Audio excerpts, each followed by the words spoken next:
दोस्तों, स्वागत है मेरे चैनल पर। और इस समय आप सुन रहे हैं गाथा छत्रपति शिवाजी राजे की आरजे प्रभाकर मोरे के साथ। मुगल वंश के विरुद्ध शिवाजी की कार्रवाई का आरंभ।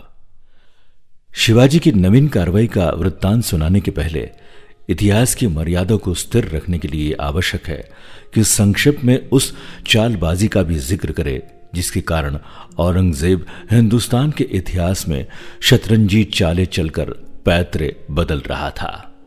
यहां तक कि अपने पिता बादशाह शाहजहां को हराकर उसने बाजी मार ली थी। प्राय दिल्ली के समस्त बादशाह दक्षिण की मुसलमानी बादशाहतों को हड़प करने की फिक्र में रहा करते थे, क्योंकि दिल्ली की बादशाहत स्थिर रखने के लिए ये आवश्यक था कि गोलकुंडा और बीजापुर के बादशाह सदैव कर यानी कि टैक्स देते रहे। शाहजहां ने भी इसके विरुद्ध कई बार लड़ाइयां की थी और कुछ हानि पहुंचाई थी। कुछ दिन तो ये राज्य एकत्रित होकर मुगल राज्य के सामने डटे रहे, किंतु उनके दुर्भाग्य से दूसरी बार औरंगजेब को सदैव इस बात का ध्यान रहता था कि इन दोनों रियासतों को हराकर मुगल राज्य के सूबे कायम कर दिए जाए। इन दोनों राज्यों में हिंदुओं का अधिक जोर था। हिंदू पदाधिकारियों का बड़ा सम्मान होता था। गोलकुंडा का बादशाह इस समय कुतुब शाह था और मीर जुमला, जो हिंदुस्तान में एक प्रसिद्ध मनुष्य हुआ है, उसका प्रधानमंत्री था। मीर जुमला के पुत्र मोहम्मद अमीन से कुछ अपराध हो गया था और बादशाह ने उसको दंड देने की ठान ली थी। मीर जुमला को यह बुरा मालूम हुआ और उसने शाहजहां के पास इस बात की शिकायत की। औरंगजेब ने भी शाहजहां को खूब पट्टी पढ़ाई, क्योंकि वो लड़ाई के लिए कोई बहाना ढूंढ रहा था। इसका फल यह हुआ कि शाहजहां ने क्रोध में आकर एक बड़ी चिट्ठी लिखी। कुतुब शाह को यह बात बड़ी बुरी लगी। उसने तुरंत अमीन को कैद कर लिया और मीर जुमला की समस्त संपत्ति जब्त कर ली। बस फिर क्या था, औरंगजेब को मनमाना अवसर मिल गया और उसने तत्काल लड़ाई की ठान ली। औरंगजेब की लड़ाई में कुछ काम धोखेबाजी से लिया जाता था। इस अवसर पर भी उसने बड़े बेटे मोहम्मद को बहुत सेना देकर गोलकुंडा की तरफ रवाना किया, किंतु कुतुब शाह को यह सूचना दी गई कि शहजादा शादी करने के लिए अपने चाचा बंगाल के सूबेदार के पास जाता है।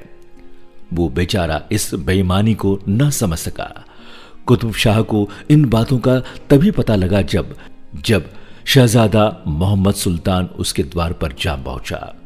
बेबस होकर कुतुब शाह ने अत्यंत दीन भाव से संधि कर ली और 1 करोड़ रुपया वार्षिक देना स्वीकार कर लिया। मीर जुमला दिल्ली दरबार में बुला लिया गया और इसे मंत्री का पद दिया गया। इस बीच में मोहम्मद आदिल शाह बीजापुर का बादशाह तारीख 9 नवंबर 1656 ईस्वी को मर गया। दारा शिकोह के द्वारा इस बादशाह का शाहजहां से परिचय हुआ। इस कारण औरंगजेब उसको नुकसान पहुंचाना नहीं चाहता था। इनके मरते ही इसका बड़ा बेटा आदिल शाह तख्त पर बैठ गया और इसने दिल्ली के बादशाह से किसी किस्म की बातचीत न की। जब मुगलों को यह बात मालूम हुई तो वे आपे से बाहर हो गए और उन्होंने ये बहाना बनाया कि अली आदि शाह बादशाह बीजापुर का बेटा नहीं है और इस बहाने बीजापुर पर चढ़ाई कर दी। मीर जुमला और औरंगजेब इस लड़ाई में अफसर थे। बहुत सी लड़ाई और मुकाबले के पश्चात बादशाह बीजापुर में न ठहर सका। उसने क्षमा की प्रार्थना की। जब औरंगजेब को शाहजहां के बीमार पड़ जाने की खबर मिली तो बीजापुर के बादशाह ने संधि करके वो झट दिल्ली रवाना हो गया। इधर मुरादाबख्श और शुजा भी आगरे की तरफ आ रहे थे। दारा शिकोह शाहजहां की आज्ञानुसार राजधानी का कार्य कर रहा था। औरंगजेब ने लौटते ही मुराद को दम दिलासा दिया कि मैं तो फकीर हूं, मुझे राज्याधिकार से कोई संबंध नहीं है। दारा शिकोह और शुजा को बस में करके तुम्हें गद्दी पर बिठाऊंगा और मैं अलग होकर खुदा का भजन करूंगा, क्योंकि मुझे तो खुदा की भक्ति चाहिए। राज्य से मुझे क्या काम। अपने दुर्भाग्य से मुराद इस पट्टी में आ गया। मुराद और औरंगजेब की सेनाओं ने मिलकर दारा शिकोह की फौज को भगा दिया। इस प्रकार एक एक करके औरंगजेब ने अपने भाइयों को पकड़ पकड़ कर धोखे से मरवा डाला। पिता शाहजहां को कैद करके स्वयं बादशाह बन बैठा। ये समस्त वृत्तांत हिंदुस्तान के इतिहासकार भली प्रकार से जानते हैं। निदान 1657 ईस्वी में औरंगजेब आगरा के सिंहासन पर विराजमान हो गया। शिवाजी भी औरंगजेब को खूब जानते थे।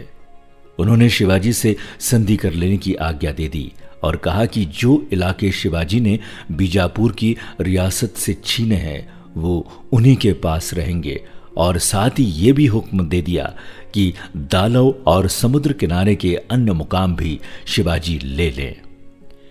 यूं तो बीजापुर के राज्य के शक्तिहीन करने की ये चाल थी, परंतु वास्तव में औरंगजेब ने शिवाजी को कैद करने की चेष्टा की थी।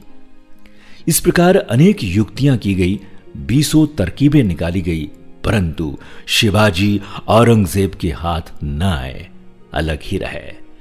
इससे स्पष्ट ज्ञात होता है कि शिवाजी अब औरंगजेब से दो दो हाथ करने को तैयार हैं। शिवाजी ने सन 1657 ईस्वी में मई महीने में रात के समय जुनार शहर, जो मुगलों के इलाके में था, को घेर लिया और खूब लूटा। यहां से उनको 3 लाख गोपड़ाकरण घोड़े, बहुत से अपुल्य वस्त्र और अनन्य वस्तुएं प्राप्त हुई, जिन्हें शिवाजी ने तुरंत पूना और रामगढ़ भिजवा दिया।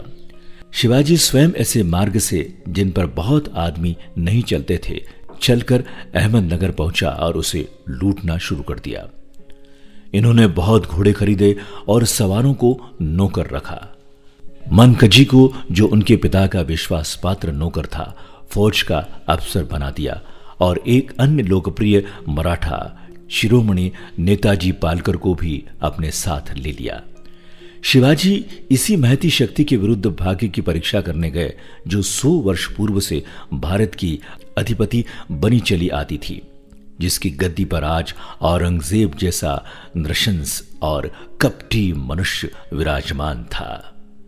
यद्यपि शिवाजी राज्य प्रबंध करने लगे थे, परंतु मन में निश्चय कर लिया था कि जब तक सामना करने की पूर्ण सामग्री न हो जाए, तब तक सामना न करना ही ठीक होगा, और तब तक चापलूसी की बातों से ही औरंगजेब को भुलावा देते रहें। आगे की कहानी अगले एपिसोड में।